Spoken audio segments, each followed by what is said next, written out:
So Matthew is calling from Arkansas, a first-time caller. Matthew, thank you for calling. You're on the air. It is an honor to be on the air with you, Jesse. I've wanted to shake your hand since the first time I've heard you speak on YouTube. Thank you, buddy. I appreciate that. An amazing message. Amazing. Thank you. But I have a question. You say that you're not a sinner and that you don't sin. How is that possible? Repeat that again. Sinners. Repeat that. I've heard you said that you're not a sinner. Is not incorrect?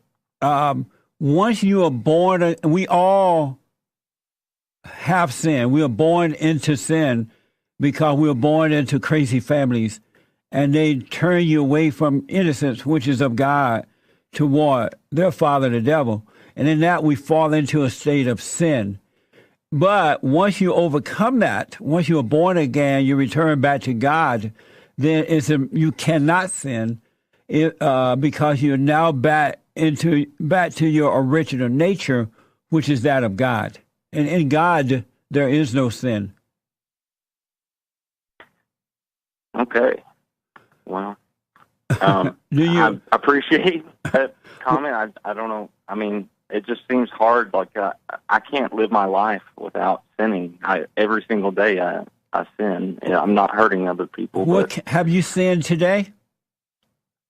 Not yet. It's more. And did you sin yesterday? Yeah. What did you do? Sure. What type of sin you committed? Several. Adultery. You committed adultery yesterday? Yeah, I'm going through a divorce, and it's not quite done yet. And I know that's a sin, but I couldn't make it work. But I've got a mistress and even a girlfriend on the side. So, yeah, I'm busy. sinning like every day. But that's not a sin. The thing that's causing you to do that is to sin. You committed adultery as a result of sin. What is my sin then? I don't understand. Your pride, your anger, your judgment. You have fallen away from God, and Satan is your father. And so, in that fallen state, you're very you fell into the state because you judged your mother. You became angry at her. You turned away from your father. And I hate my mother. So what? I said I hate my mother. Yeah, You're I know. Absolutely right. Yeah, so, and once she caused you to resent her, you judged her by resenting her. You became angry, and that caused you to judge her, and now you're playing God. And as a result of playing God, by judging, you're separated from the true God. So you have a lot of conflict, and so you're doing these things like having sex with all these different women, drinking, and whatever you're doing to try to cover up the conflict. I absolutely do all those things. Yeah. And I don't do drugs, but I drink and I have sex with a lot of women. Yeah. And a problem. Most men. But I can't understand how not to do it. It's my life. It's how I live. How old are you? I'm 34. Okay. But the problem is I've grown up in the church. You grew up in the church? I did. But the church was no good because the preacher didn't know what he was talking about. All he did was preach the Bible to you intellectually, and that doesn't do anything but kill the soul. Too much knowledge kills the soul. The letters kill us, right? And you need the spirit of it, not the letter of it.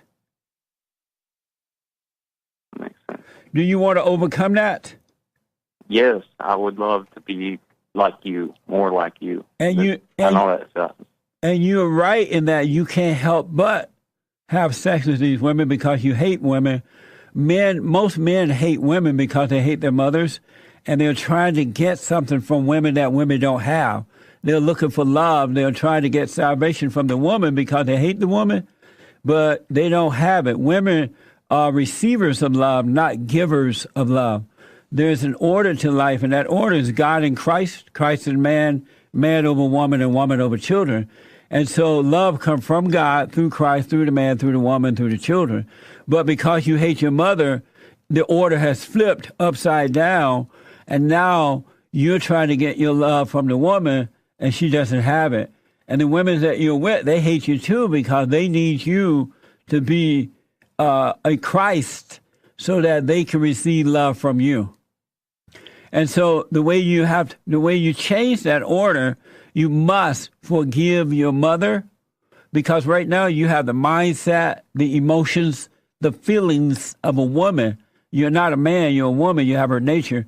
But if you go and forgive your mother, because she couldn't help herself, her mother did it to her. She did the best she could. Your mother didn't have you just to torture you. But she had anger too. So if you forgive her, God will forgive you, and he will take her identity away from you because you become like what you hate, and give you back yourself, and then you will have self-control. What about the father if he leaves you when you're young? Like, I didn't have a father for most of my life. Like, I think he left when I was 6. The worst thing that can happen to a boy and a girl, or a girl, is when the fathers are not there, or if the father is there and he's not the Christ. Because when you turn away from your father, the light goes out, because the man represents Christ. When you see the father, when you see your earthly father, you see your creator, you see God. But when the father leaves, it just leaves an emptiness inside of you, deep down in your soul. It leaves a void. And so are you able to find him? Yeah, we're close now, but he disappeared for 20 years out of my life. So I had to raise myself, basically. My mom, she had her own my stepdad. She did her own thing with him. And my sister and I, she's a little older, we just drank. I've drank alcohol since I was, 12 or 13 years old, because we were just left alone. And, yes, Satan probably is my father right now, and I hate that. And I want to be, closer to God. And that's why I'm listening to your podcast. Have you had a conversation with your earthly father about ask him why did he leave you like that? No, I have not. You should. We get along, and that's good for me. I don't know. I don't want to make it worse. How will it get worse? I don't know. I mean, I barely talk to him right now, but we get along. So if I say something like that, but you're not gonna attack your father or mother. You're just gonna go to them and apologize for resenting them. It was wrong for what they have done to you. They mistreated you. They didn't treat you with love because they didn't have love. They don't have love. But you were too young not to resent them for it, because you needed them to be right. And so just go to your father and say, hey, father or dad, whatever you call him, I would like to know, why did you leave? I needed you. My soul needs you. And don't attack. Just I want to know what happened between you and my mother, and then hear him out so that you can forgive him. And once you before you hang up, I want one more question. All right, hold on. I have kids of my own. Hold on, Matthew. Hold on. Okay. Amazing. But once you forgive your father, you're going to return to him, and that void, this is for men and women, boys and girls, will disappear. You could then be made whole again, because you got through your earthly father, you return to God. That's what salvation is all about, a return to the Father. Overcoming the mother, returning to the Father. Matthew, you wanted to ask me another question.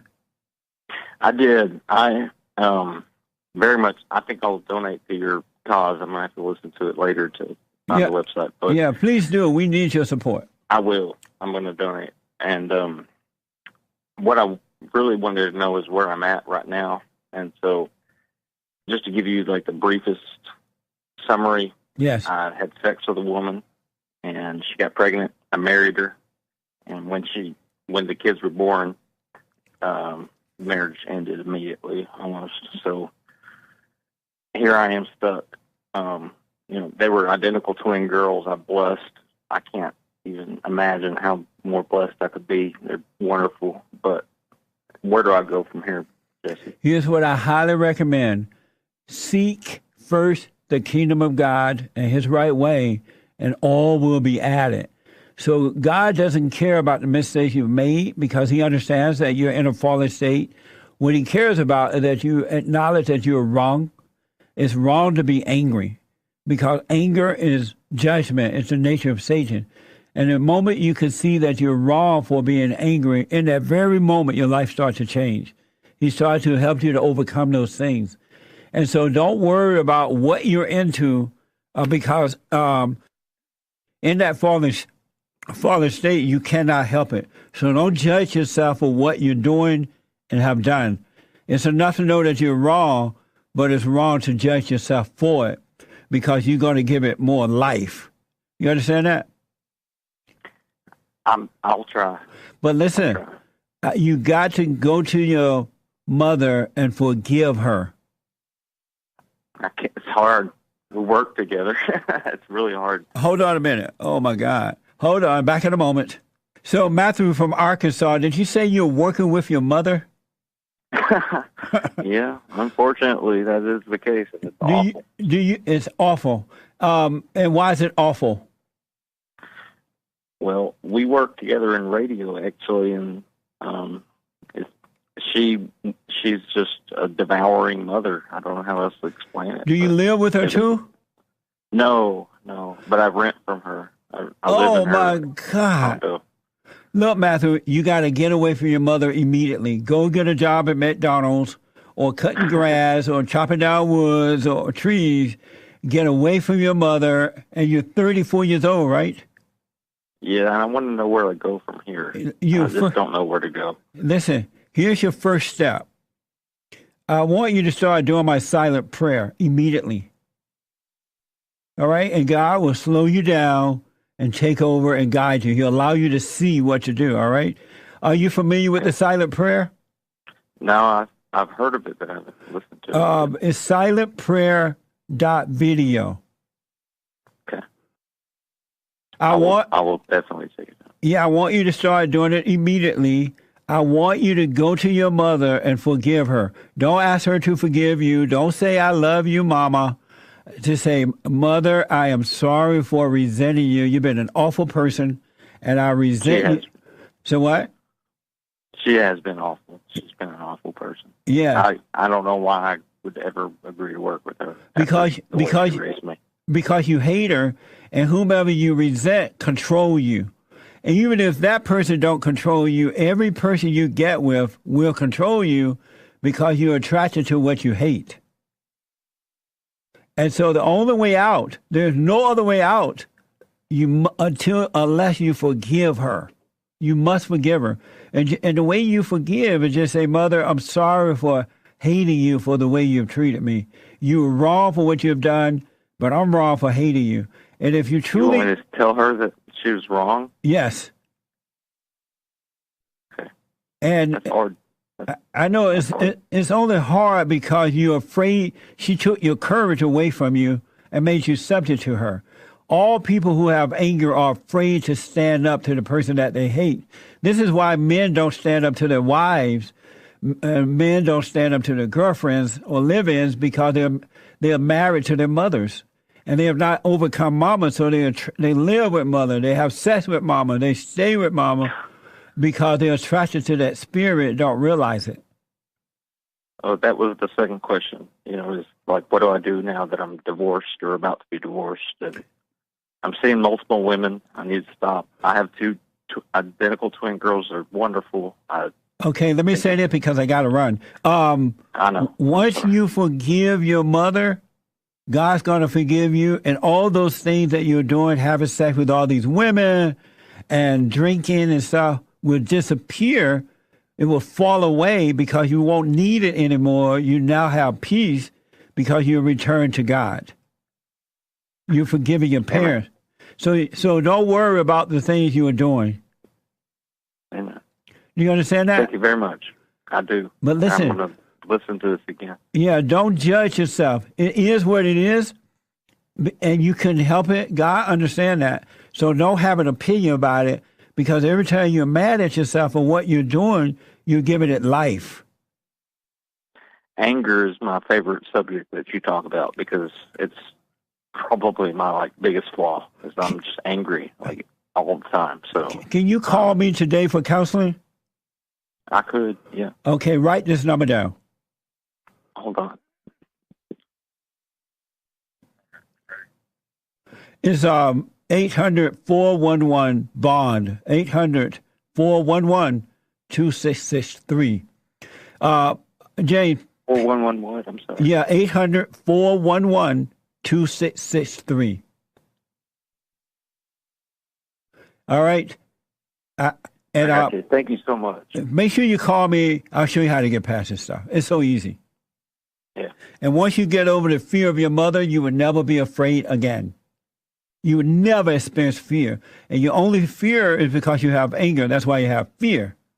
Cast out the fear, cast out the anger, the fear would disappear. Makes a lot of sense. But call me today. Nothing else seems to make sense. Call me today. We'll help you through it. You're on your way already, but I'll give you some more tips. What time? Anytime after 9 a.m. Pacific time. Just call the office. They'll set it up. All right. All right, buddy. God bless you. Bye. Bye. Amazing. I got to show you this. I'm showing you that the children of the lie have no power, no authority. And if you stand up to them, they go nuts. If they can't intimidate you, they go nuts. This is from the Daily Wire. Judge Jeanine Pirro thanked Whoopi Goldberg for putting her book sale at #1. So Judge Jeanine went on The View to promote her book. Whoopi Goldberg had a hissy fit. Jeanine appeared on The View last week and accused Whoopi of Trump derangement syndrome. Whoopi Goldberg kicked her off after an argument. She said, "Get out of here. I'm tired of Mexican rapists and violence and anger." Here's that soundbite. We got this from CNN, ABC/ABC. Here's the footage from The View.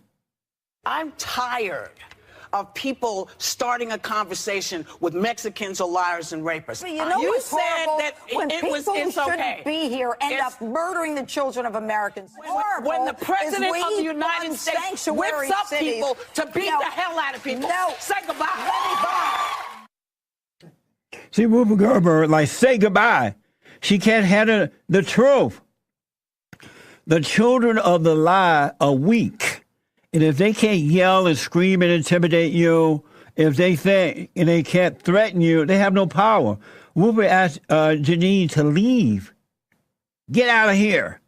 Here's the final soundbite on this issue. Whoopi doesn't like being called hysterical, and Jeanine doesn't like being mistreated. Here's the soundbite. Very rarely lose my cool, and I'm not proud of it. I don't like it. But I also don't like being accused of being hysterical, because that's one of the things I try not to be on this show. So. What an idiot. But I don't like being mistreated by people who invite you to have a discussion and then treat you like you're less than human. So Whoopi asked the judge to leave. And Jeanine accused Whoopi of spitting on her and telling her to get the F out of the building. I can totally see Whoopi Goldberg doing that. She reminds me of the Wicked Witch of the West, Maxine Waters. Whoopi Goldberg does. If you see anybody from that cabinet in a restaurant, in a department store, at a gasoline station, you get out and you create a crowd. And you push back on them. And you tell them they're not welcome.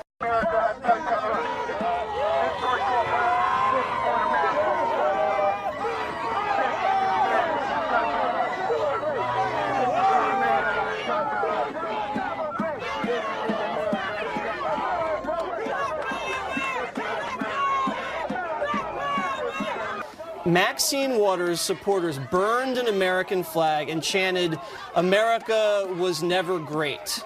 America was never great. America was never great. America was never great. America was never great. Black power. Black power.